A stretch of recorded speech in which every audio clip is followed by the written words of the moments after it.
With the news media covering increasingly more news about data breaches and security, and the use of personal data in ways that invade people's privacy, you need to know how to keep your business's data, not to mention your own personal data, safe from hacks, and your business operating in the most secure environment. Otherwise, this can not only hurt your business reputation, it can cost you clients. Welcome to Data Security and Privacy with the Privacy Professor. We're here to help you mitigate potential damages and losses before the hackers even have your number. Now, here is the Privacy Professor and your host, Rebecca Herold.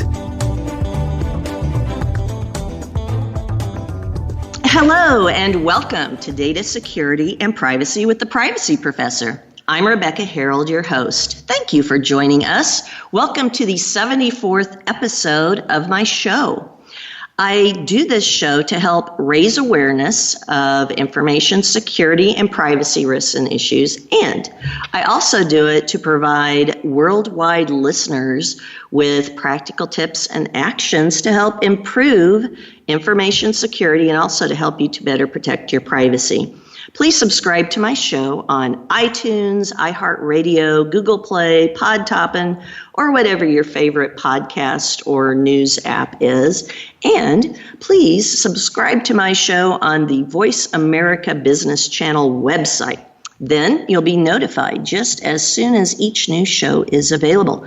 I want to thank all of you out there for listening. Right now, I just passed the 114,000 listeners throughout the world, and I do truly appreciate all of you. My April Privacy Professor Tips message was published at the end of March. Please sign up for them. I've provided them free since 2007, and I've done this in an effort to increase general awareness of information security and privacy issues and to provide a free awareness publication for organizations to send to their employees, because I know that your budgets oftentimes do not allow for this. Now, you can sign up for them by going to privacyguidance.com and submitting your email in the box in the upper right part of your screen. So I am so excited for today's show, and it's for multiple reasons. Today is, first of all, the first time I've done my show on site with my guest face-to-face. All my other shows have been recorded with me and my guests in separate locations using Skype or over the phone. And this is also the first time I've had the great opportunity to speak with the person I've wanted to speak with for the last 5 years about what has become one of the most talked about lottery frauds in history. It's very fascinating, especially because it was perpetrated by a trusted insider who had full access, it sounds like, to virtually all aspects of security controls for the lottery systems. And it happened right here in Iowa.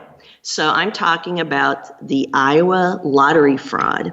Now, this is also known as, I've heard it called anyway, the hot lotto fraud. And it was taken to court in 2015. So I actually wrote about this in one of my Dell Computers blog posts back in 2015 when the trial was going on.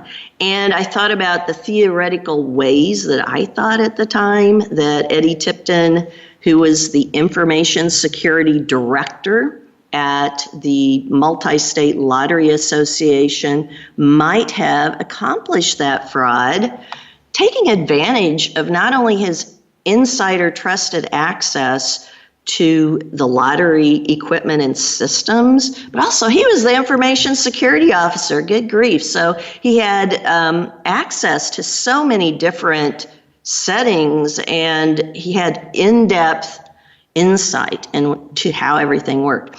Now, after today's chat with my guest, I'm going to repost that blog article, and I'm going to provide more information at the beginning of it, including some more of the actual facts that I learned from my discussion here today. Because my guest today probably has more knowledge about this case than anyone else, with the possible exception of Eddie Tipton himself.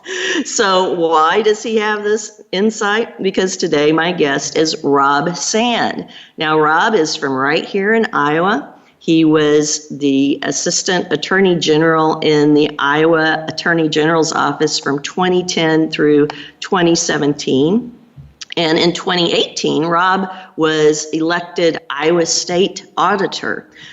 Now, while he was an Assistant Attorney General, Rob successfully prosecuted Eddie Tipton for the Iowa lottery fraud incidents. Now, you can see more about Rob on my Voice America show site, where I have some bio about him. But for now, I am so excited to speak with Rob about this fraud scandal. So, Rob, thank you so much for taking time out of your day to be my guest today. Welcome to the show. Yeah, thanks for having me very much. Really appreciate it. And thanks for doing the work that you do to educate folks about these important issues. Oh, well, thanks. Well, it's so important, and especially with this type of topic, because the insider threat is so great. Yep. But, I want to find out, you're a lawyer by trade, but yet this is a very technical topic. Sure. So how did you first learn about this Iowa lottery fraud? Sure.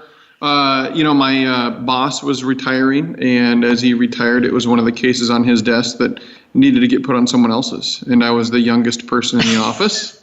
And so it came and landed onto mine. I had been a little bit involved with it, with the work that he did prior to that. And obviously, it had been in the news. There was this lottery ticket that had won $16 million, and yet no one had claimed it up until the very last day of the claim period. Strange. At which point, strange. Red flags right there. Mm-hmm. At which point, some attorneys turned it in on behalf of a lawyer who was representing a trust from the nation of Belize. Oh. Yeah.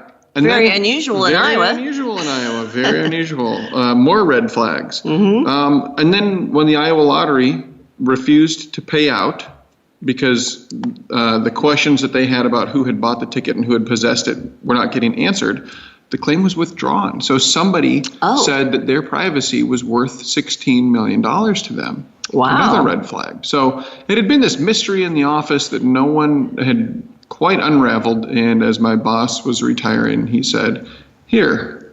I said, "Thanks."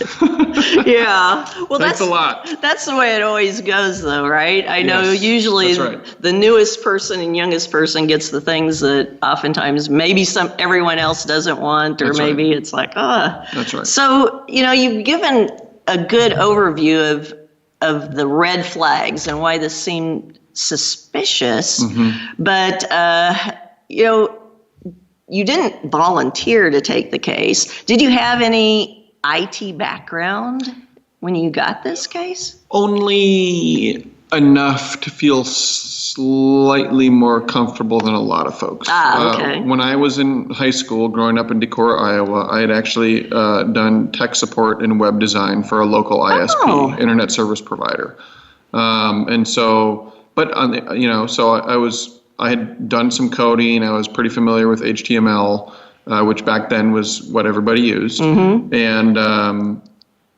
And at the same time, though, most of the tech support that I was doing was Mac related, which usually is not quite as technical. Right. So I had some familiarity with it. But at the time, Eddie Tipton was not a name that was on the radar. It did not look like, we had no reason to think it was an inside job. And it was just something that we were looking at as we would any investigation, trying to figure out what had happened and if there was any crime involved in it. So the investigation started, was the Belize claim the trigger then for that investigation? More or less, yeah. Once they withdrew the claim, there were enough red flags there that the Iowa lottery said to the Division of Criminal Investigation in Iowa, "Hey, we think you should open up an investigation here." The other thing that was interesting was that the president of that Belizean trust, a gentleman from Canada, had earlier, about a month and a half earlier, claimed the ticket and also claimed to have been the purchaser. But the thing was that the Iowa lottery had a video of the purchaser, and it was very clear, both from that man's age, but also from what he told the Iowa Lottery he was wearing that day, that he was not the purchaser. Interesting. So there are enough red flags here that we thought some digging was warranted. So if they would have gone ahead and turned in and collected their $16 million, do you think there would have been any case at all? Nope. You and I would not be sitting here, and Eddie Tipton might still today be winning a few $1 million every now and then. Wow. So those red flags are so important for all my listeners out there, especially those of you looking at going into especially, fraud investigations or IT investigations. Every little piece of unusual activity is a clue. So Eddie Tipton now. So we've got people that you talked about trying to claim it from Canada. Where was the ticket purchased? It had been purchased in Iowa. Oh, it purchased in Iowa. Yeah, and so the gentleman from Canada said he had been down here on a golf trip or a business trip and just happened to make the purchase at the time. So he came in, made the purchase, made the claim, had it rejected, and then we started our investigation. My supervisor had traveled to Canada to interview him. He had pointed, the gentleman from Canada, had pointed to a couple of gentlemen from Houston, Texas. And they had attempted to interview those gentlemen from Houston, but they had essentially disappeared when our agents went down to Texas to talk to them. So by the time the case came to my desk as my boss was retiring, there were only a few things left to do, one of which was release the video of the purchaser to try to see if anybody out there might be able to, identify the purchaser. Right. So that video was very important too. So it was. The place where it was actually purchased then, a lot of locations don't keep their videos, the retention period. So you were kind of lucky that they had it for at least almost a year, right? Well, in fact, this is credit to the Iowa Lottery. One of the security measures that the Iowa Lottery takes when big tickets get purchased is they go out to wherever that ticket was sold. And they do it within 48 hours, because you're exactly right. Most gas stations, most stores, if their tills are adding up fine and nobody has robbed the place, they just tape over that same space within 72, 48 hours or a week. And so the Iowa Lottery had this tape in their possession the whole time. It's part of the way that they were able to say to the gentleman who claimed it from Canada when he said he was the purchaser, it's part of the reason they were able to say, yeah, no, you weren't, because you're close to 70 and this purchaser is definitely not. And you said you were wearing a sports coat and suit pants, and this guy's wearing a leather jacket with a hood and a baseball hat on. Oh, so right there. That was a big and so that problem. The lottery had pulled that video. They had it in their possession, and it was about the only thing left that we had to do was share it with the public and see if anyone could provide us with any helpful information. So at that point in time, you don't know that a fraud has occurred. You're just checking out the red flags to see why are there inconsistencies here in this. So very interesting. So how did Eddie Tipton get brought into the scene? When we released the video, it was a request for public assistance. So we posted the video online. We set up an online portal for people to submit tips. And one of those individuals was a gentleman from the state of Maine who worked for the Maine Lottery and who had worked with Eddie Tipton. Wow. Yeah, and he watched that video, and even though the video footage is very grainy, you can't make out the face. The voice, he said, was a dead ringer for Eddie's voice. And Eddie has a pretty distinctive voice. It's very low. Yeah. It's gravelly. It's a little bit quiet. And so Michael Boardman from the state of Maine was one individual who sent in a tip. So we went out and interviewed Eddie. A couple of other people soon thereafter, one from the Iowa Lottery, one from the Multi-State Lottery Association, which was actually Eddie's employer. They also made very credible reports that they had identified, recognized his voice in the video. And we went out and interviewed him. He said, he wasn't in town that day. He was down south visiting family. Probably in Texas. That's right. In Houston, Texas. Interesting. What a coincidence. Yeah. That he was from the same place where the Canadian had pointed our investigators.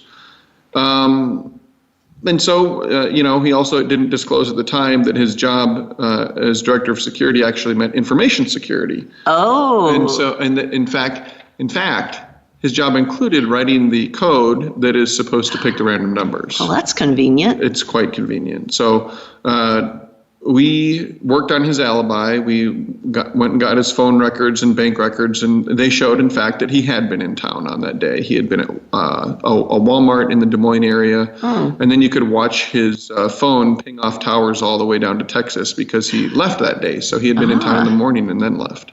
So does he even know at this point that you've got an eye on him? Oh, yeah, because they had gone out to interview him. Oh, okay. Our agents had sat down and interviewed him. And talked to him about for 25 minutes, just to hear his story. And sure enough, that story wasn't true. Right. He said he wasn't even in town in that time frame, but he was. He was there that day, and sure enough, headed down to Texas, but not after he had plenty of time to buy a ticket. For a guy who is smart enough to write code and we'll get into the code here later that he wrote, but it's kind of interesting that he didn't think enough to realize that his phone would be tracked wherever he traveled. I mean, he's an IT guy. He's a security guy. And as we learned, this wasn't his first rodeo. So people tend to, people who are committing acts of financial crime or IT crime, they get more and more confident the further they get into their scheme. And the more and more confident they get, the more and more likely they are to make mistakes. And so that's something that he might have been more careful about a few years prior. But at this point, not that we knew it then, but at this point, it was a little bit old hat for him. Oh. And he made a couple of mistakes that helped get him caught. So this was just his latest fraud. So how many other times did he do fraud? That's a great point. It wasn't quite his latest. He had done it again since, and no one had caught on. So at the time, we knew only about this Iowa ticket. We indicted him based on that ticket. We proceeded, and we did that in part because we were worried about the statute of limitations running, because it was getting late in the investigative period. And so we indicted him. We proceeded to trial just within 6 months. And so we were trying to investigate him and understand more about what his job was at MUSL, the Multi-State Lottery Association, at the same time that we were litigating and preparing for trial. So we went to trial, and jury came back with 2 guilty verdicts. One for having purchased and passed the possession of the ticket with the intent to defraud, and the other for actually having rigged the game itself, even though we did not at the time have the hard electronic evidence showing us how he had done it. What we had was a mountain of circumstantial evidence leading to no other possible conclusion, really. And so the jury convicted him based on all of that circumstantial evidence. But it wasn't until after that we got a tip that helped us kickstart the rest of the investigation. As it turned out, he had also won jackpots. By the time that he was identified as the purchaser, he had already won jackpots in the state of Colorado, Wisconsin, Oklahoma, and then the Iowa ticket, and then also Kansas. So the Multi-State Lottery Association, they ran all of those lotteries in the other states, correct? That's right. That's how he was able to go to other states. It's not just Iowa, it's many states. That's right. So isn't it illegal for a person who's working for the lottery to actually purchase a ticket? Well, yes. Now, technically, because he didn't work for the Iowa lottery, but he was a vendor, right? So the Multi-State Lottery Association is a vendor to the lottery. Oh, okay. Yeah. And so it was illegal for him to purchase a ticket. However, you can have something that's illegal, and yet there might not be a criminal penalty for breaking that law. And that's where that law stood. Just a misdemeanor. You were not even a misdemeanor. Not even a misdemeanor, just illegal. Would have been probably grounds for termination, right? Would have been grounds for the lottery to not pay the ticket if they knew it, because it was purchased illegally. Yeah. But not a criminal offense. So we had to actually show more than just he was employed as a vendor to the lottery and he purchased the ticket. We had to prove that he had also passed it with the intent to defraud the lottery. And then in addition to that, we had our second count, which was about whether or not he had rigged the outcome. Oh, and that gets into the very technical aspects of it then. But before we get into that, sure, he had to have help. Somebody was helping him, right? Well, not on the inside. Not on the inside. But he definitely had help on the outside with every one of those tickets, which is, pretty basic, right? If you are going to be a lottery employee that rigs multiple lottery jackpots, people are going to probably figure it out pretty quickly if you are buying and claiming each of them on your own. Yeah. So you want to have somebody buy it. You also want to have somebody else claim it. His brother, who was also prosecuted, was involved in the Colorado ticket and the Oklahoma ticket. And then his best friend, Robert Rhodes, who was one of those gentlemen that the Canadian lawyer pointed our investigators to, he was involved not just in the Iowa ticket, but also the Wisconsin ticket. Interesting. And so they were all sharing in the that's right. The gain, that's the pot right. of gold that came from each of those tickets. That's right. And then on top of that, at least on 2 occasions related to his brother's claims in Colorado and Oklahoma, his brother was involved in buying the ticket, but he would convince someone for relatively innocent reasons that he didn't want to claim it. Oh. He'd say, hey, look, my wife and I are kind of on the outs here. I think we might get a divorce. I don't want her to know about the money. Mm-hmm. Or he'd say, we're very church going and really not, gambling is really frowned upon, so I don't want her to know about the money. Yeah. So he'd find someone who he could say, if you claim the ticket, I'll let you keep 10%. Yeah. Where it sounds sneaky, but on the other hand, it certainly doesn't sound illegal, and you're going to get, tens of thousands of dollars for helping out here. So why not do it? Most interestingly, the way he found those 2 individuals is through a shared passion of Bigfoot hunting. Bigfoot hunting? Bigfoot hunting. Well, that is kind of interesting. Very interesting. I don't know if I have a whole lot else to say about that other than it's true. Well, people are interesting. What is fascinating to me is the fact that he's kind of using the same kind of scheme that you get in a lot of those social media or social engineering phishing scams through email. I'm the prince of some country, but I can't get my funds. I'll give you 10% if you can do it. So it's the same concept. Right. He was doing it in real life. Yep. Oh wow! So what about his accomplices? Did they get any penalties? Or so Eddie's accomplices did. The people that we could prove knew that the game was in fact rigged, but not the ones that were duped. No, not the ones that were duped. And look, if you're not concerned about the truth, and all you really care about is pushing people around, sure. I could have indicted folks, even though there wasn't really good evidence or good logic to suggest that they knew that the entire thing was rigged. Right. But why on earth would Tommy Tipton, the brother of Eddie, let more people in on the fact that this was a criminal conspiracy? That would be stupid.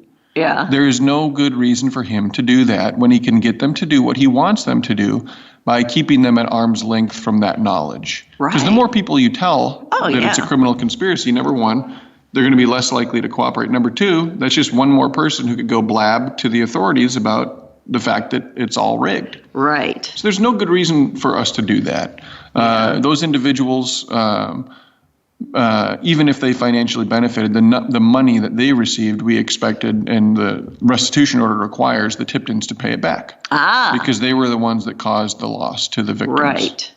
And they were probably needing the money for some reason or another anyway.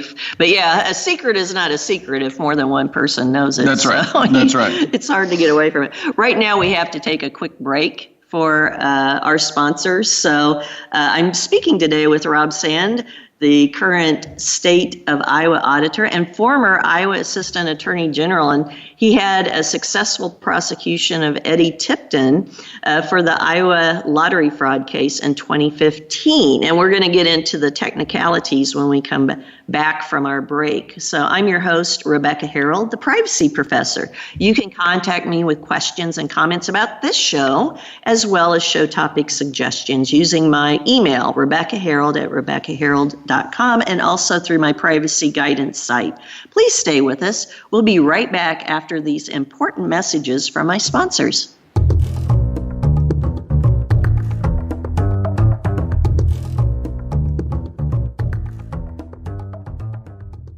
Become our friend on Facebook. Post your thoughts about our shows and network on our timeline. Visit facebook.com/Voice America.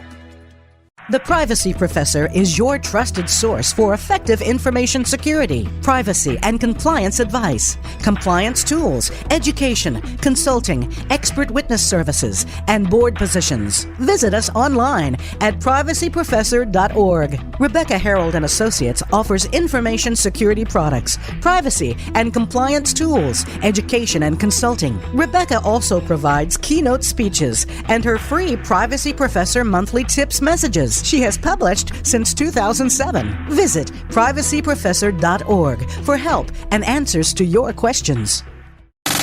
Have you friended us on Facebook yet? Why not? Just go to facebook.com/Voice America or search for the keywords Voice America. Once you are part of our Facebook network, you'll receive daily messages about what's happening with our shows, this week's featured guests, and new happenings at the Voice America Talk Radio Network. And you can add your voice to the always active discussions on our timeline. Just go to facebook.com/Voice America or search for Voice America.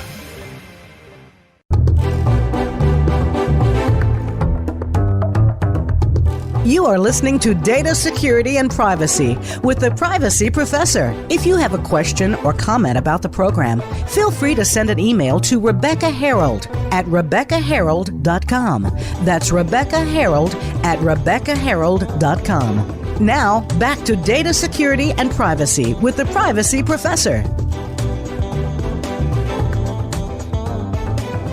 Welcome back to Data Security and Privacy with the Privacy Professor on the Voice America's Business Channel. I'm your host, Rebecca Herold, and I'm speaking today with Rob Sand about his successful prosecution of the Eddie Tipton Iowa lottery fraud case in 2015. So, Rob, you were talking about how Eddie Tipton not only was a security officer, but he also wrote the code. So I think a lot of our listeners, they're probably thinking security officers don't do programming too, or at least they don't write applications code. That's right. So what was the situation with Eddie that allowed him to have all of this access? Yeah, he was working for the Multi-State Lottery Association, which is a fairly small shop. They're headquartered in Urbandale, Iowa, and I'm quite sure they're under 20 full-time employees. Oh, wow. They might be closer to 10.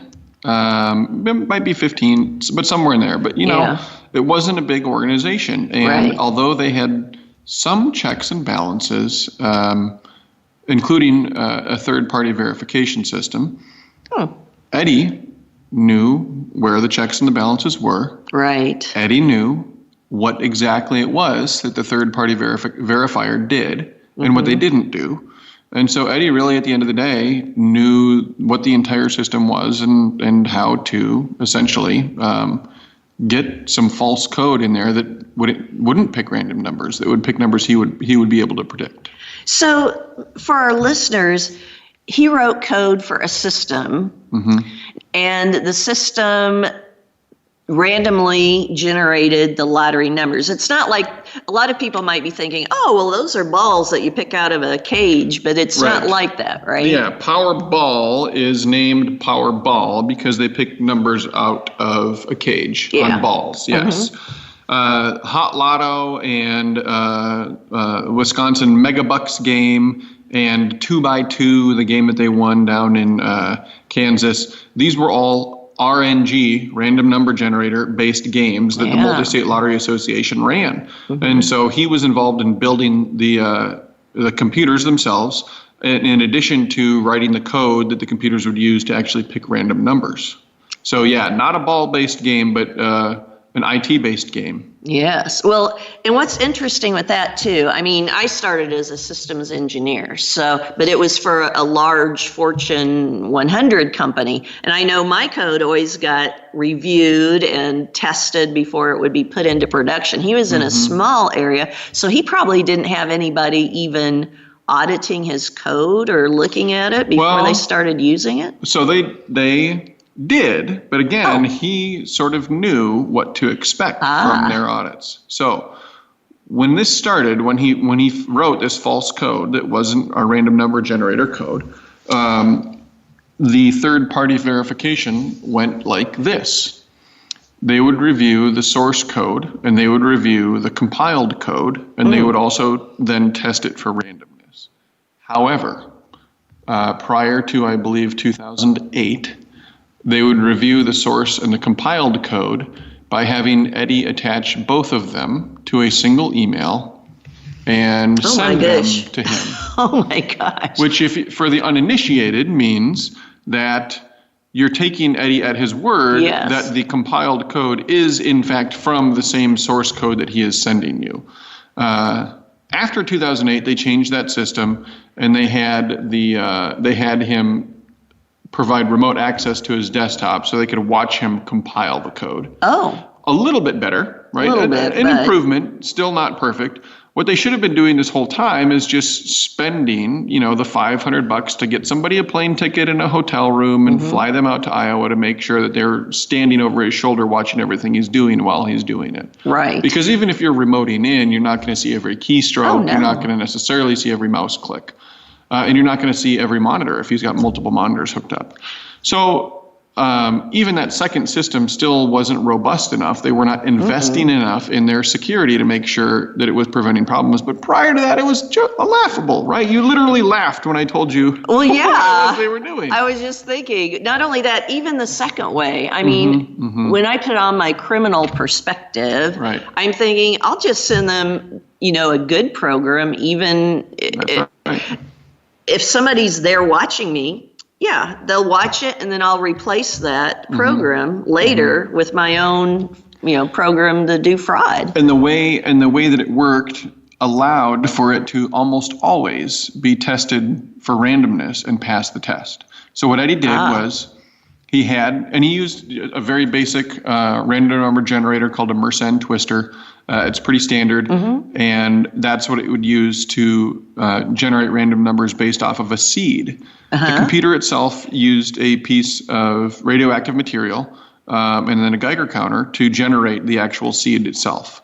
So the seed would be very random based off of that radiation, then get fed into the Mersenne twister, which would then, because it has a random seed, would generate random numbers. Right.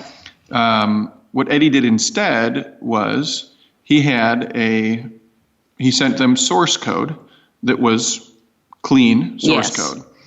But prior to compiling it, he added some code to it, compiled it, then deleted the code that he had added. Oh, sure. And so the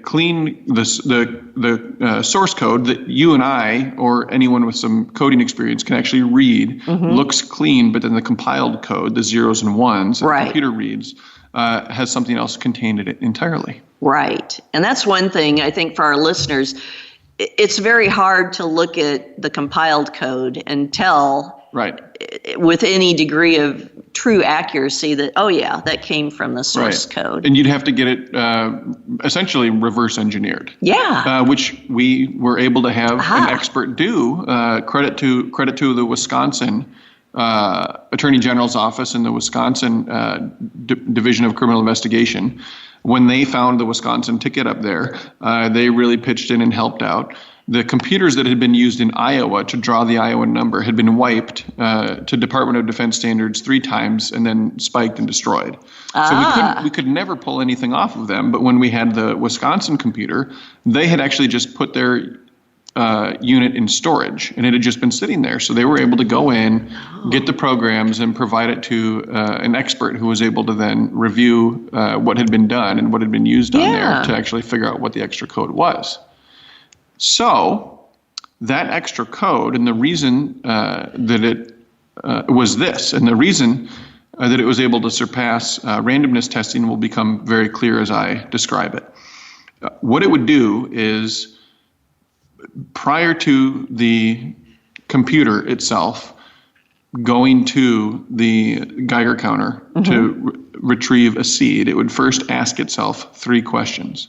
The first question, is the date May 27th, November 23rd, or December 29th? Second, and if the answer was yes, it then proceeded to the second question. Is it a Wednesday or a Saturday? And if the answer to that was yes, then it would proceed to the third question. Is it after 8 p.m.? So the May, he knew that he wanted to have those numbers picked on those days.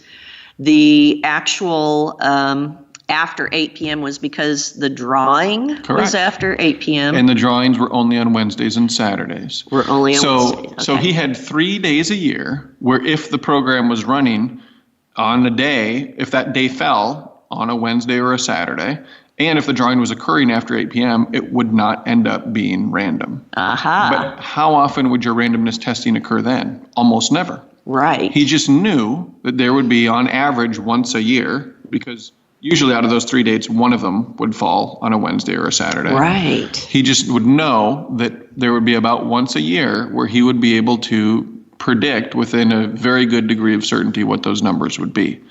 And so instead, so if the computer program, as it's asking itself these questions, says no to any one of them, then it does what it's supposed to do. Right. But if it says yes to all 3, which again only Eddie's going to know about, instead of seeding the Mersenne twister with a piece, with a seed from the radioactive material, it instead used a 7-variable formula to determine the seed.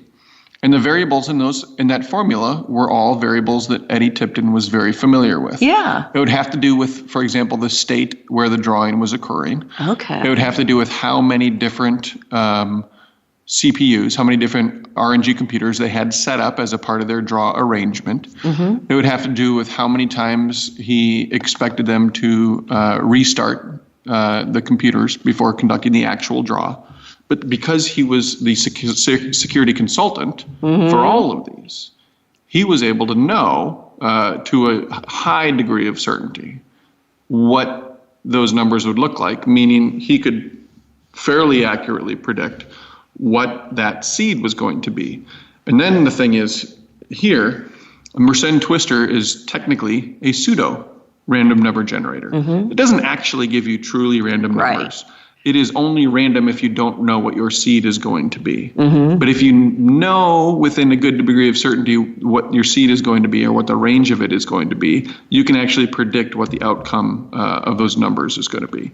So he or his friend Robert or his brother Tommy would go out and buy tickets for that November 23rd draw or that December 29th draw. And instead of buying one and knowing that they were going to win, they might buy a couple hundred.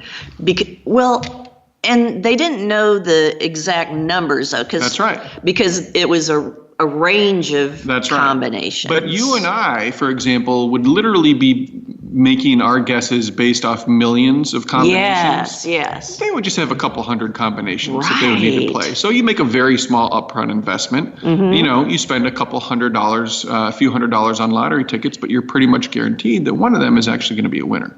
So that's very clever, because I was trying to make it more simplistic out in my blog post, but he actually did try to hide it in a way by doing that, to having the 3 factors. But then also the fact that he didn't pick the exact numbers himself and put it in the code, it was still generated so it wouldn't be caught as easily. That's right. And so he had this scheme going from 2005. 2005. The last ticket that they had won was in 2011. Holy cow. But that was, again, right around the same time that the Iowa ticket was losing its validity, right? Oh, yes. So then there was this investigation that launched, and after that point, they had not purchased any, or they had not claimed any other tickets.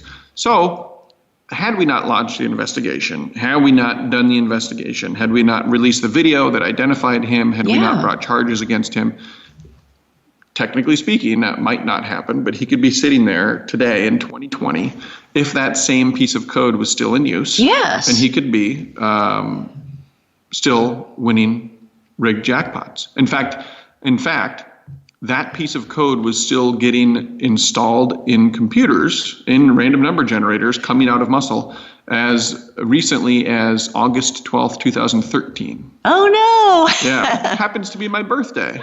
Well. So it was kind of a neat birthday present because that date was actually very useful for us in the second prosecution. So we brought him to trial on the first one, just the Iowa ticket, won that case, and then expanded the investigation, found the other tickets, and to protect ourselves in terms of the statute of limitations running, because he was appealing his first trial, we looked for the last time that he had installed false code.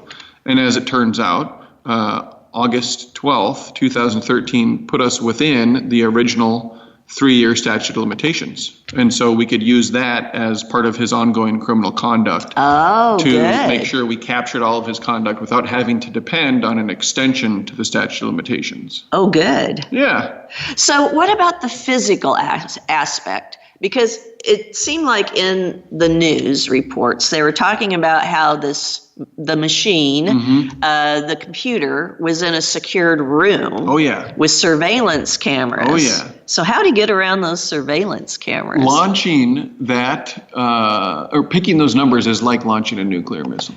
But that's when you're drawing them. Right. That's after the computer's built. That's after the code is written. Yeah. None of that stuff, if you're Eddie Tipton and you decide to do what Eddie Tipton does, none of that stuff matters. Right. So you have these computers installed in a draw room. The draw room is locked. It's under video surveillance.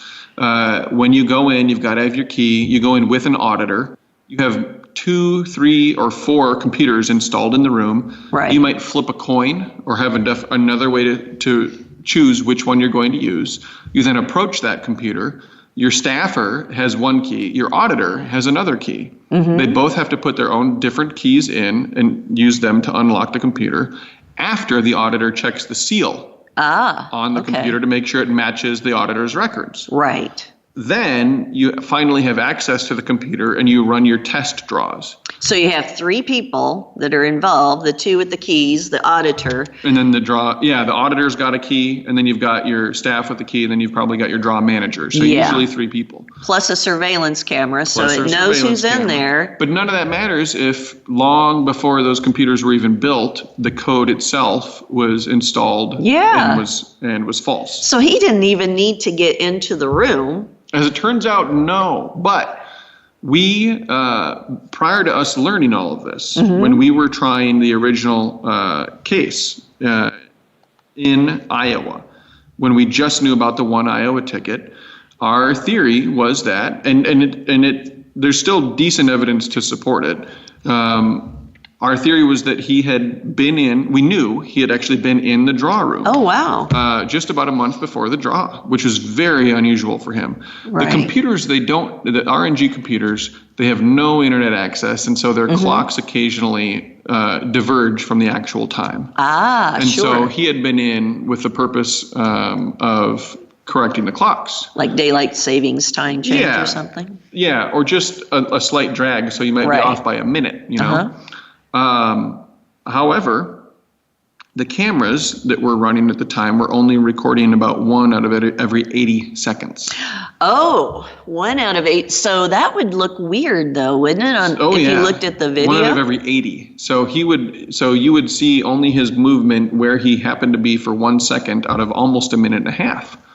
And of course, because he would know how the cameras are working and whether or not there's any malfunctions. Right. Or at least he'd have the ability to know that. And where it's pointing. Yeah. He would know that he might have the ability to walk in and install code in those circumstances without necessarily being caught. So how did he install it? Did it have like a USB port on there? He could have, yeah. It had a USB port on there. He was very interested in rootkits, which can be designed to basically take over a computer and do anything the rootkit wants to do. And had the ability really to walk in, and because the other people in the room with him were not IT experts by any means. Oh, okay. They testified under oath. If Eddie had put a thumb drive in the computer and said, I just got to install one more thing, we would have said, okay, sure. Yeah. We trust Eddie. Mm-hmm. We believe that Eddie's doing his job, and we have no reason to suspect he's doing anything else. Now, when we look back with all we know, that theory, it has evidence behind it, and it has enough evidence behind it to support a conviction. But at the end of the day, he wouldn't have had to do that because, as we know now, the material itself, the code itself, would have been picking a non-random number. So why did he do that? I wonder. Why did he do which? Get in with the rootkit. Was that just because he was? He may not have. Ah, okay. But that was one of multiple theories that we were presenting at the first trial, because again, the computer that we had been destroyed. Yes. And so we had no electronic evidence to go off of. But there were other pieces of this too. I mean, that computer ultimately was installed and kept in his office. Oh. During the installation process. Right. He had access to it at all times. He oftentimes worked late hours when no one else was around. And again, he had the keys to the kingdom when it came to IT. And he was trusted.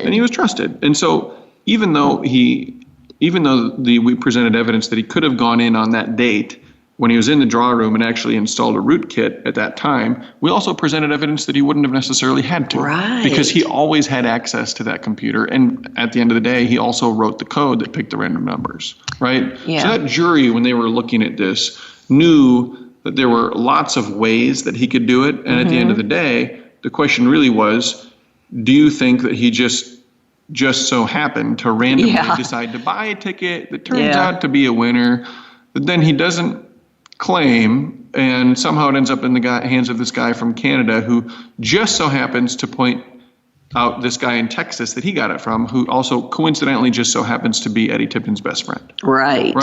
There, and again, a very valuable jackpot. I'm not sure if it was the record. If it wasn't the record, it was the next highest record. Wow. For that particular game. That particular game was the most valuable game that Muscle was in charge of, Hot Lotto. Yeah. So there were lots of crushing mountain of circumstantial evidence where you just say, I mean, come on. Yeah. You might not be able to tell you how this microphone in between the two of us works. Right. But I know from circumstantial evidence from life experience, because I'm 37 years old and it's 2020, that it's recording our voices and that they're going into a series of zeros and ones, and that eventually I could listen to this recording. It'll sound very similar to my voice and your voice. Right. Well, here's another thing that I think a lot of people wonder about. Why did he start to do it to begin with? Because that's something that I had an investigator friend that told me there's going to be 10% of people who will always try to do the wrong thing, 10% who will never try to do the wrong thing, but 80% who will look for opportunity or feel like they deserve more. I mean, did he feel like he deserved that money, or? So almost every white-collar criminal I have ever prosecuted has had some grievance that they have in their mind used to justify taking more than what they are owed. Right. And so, yes, Eddie has said that he was overworked and underappreciated. Oh. That he was overworked and underpaid. And he had some struggles in his personal life. And I'm saying this as someone who, I actually like Eddie. Yeah. He and I developed a rapport during the prosecution and the investigation and the trial that is unlike any I had with any other defendant, and unlike any I ever saw with any other prosecutor and defendant. After his guilty plea, he turned and came across the aisle and offered me a handshake. Oh, nice. Yeah. See, after how long? How long did he get sent to prison for? My expectation is that he'll end up serving, I would guess, under 7 years. Technically speaking, in Iowa, we have indeterminate sentencing. So the legal status would be up to 25 years, but no one serves that long. Right. I honestly, 3-4 years would not surprise me, but 7 would be probably a little bit more reasonable. Mm-hmm. But this is with the benefit, obviously, of some hindsight, because he's still there right now. Yeah. And it's been a few years. So what do you think here in the final parts of our show? I mean, what do you think people should take away from this situation, either with regard to trusted insiders in general, or do you think the bigger lesson is about the lottery? I mean, what do you want our listeners to take away? Sure. There's 2 answers to that. One, trust but verify. And 2, we've all heard that before. Mm-hmm, trust but verify. Well, here's the other thing. You've got to actually mean it. And the only way that you show you mean it is by doing the work necessary to find out. This case at the time that it was handed to me was mostly a dead end. We wouldn't have had to have released the video. Mm-hmm. There was a lot of things that we just couldn't have done, and no one ever would have known that we didn't do them, really. Mm-hmm. But at the end of the day, we did the right thing. We kept doing the job, and it's nothing different than just doing the work. If you're not sure about something, you should keep asking questions until you're sure of what you need to know.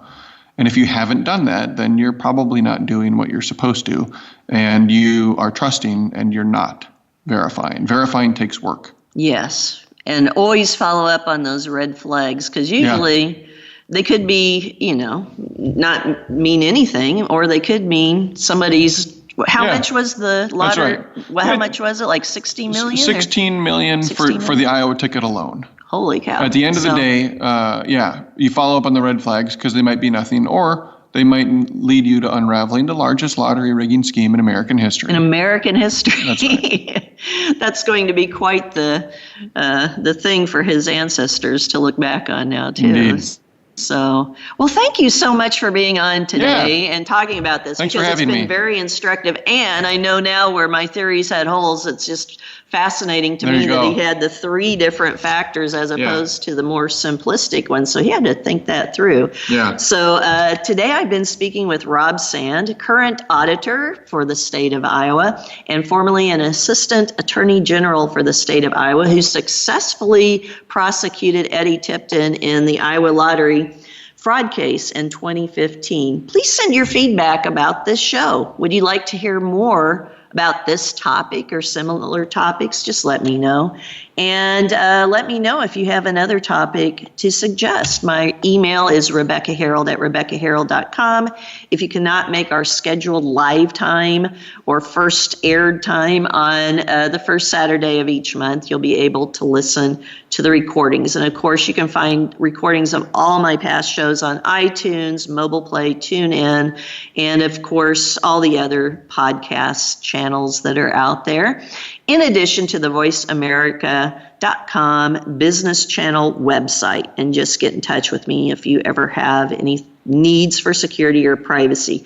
So I urge you all to notice and stay aware of information security and privacy issues as you go about your daily activities. If you see a red flag, do something about it. Don't just ignore it. It could mean that something bigger is going on. Until our next show, ask those you do business with and work for if they are doing all they can to secure the information you've entrusted to them.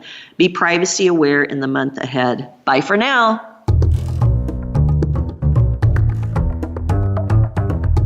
Thank you for tuning in this week. Data Security and Privacy with the Privacy Professor can be heard live every Saturday at 8 a.m. Pacific Time and 11 a.m. Eastern Time on the Voice America Business Channel. Until next week, stay safe.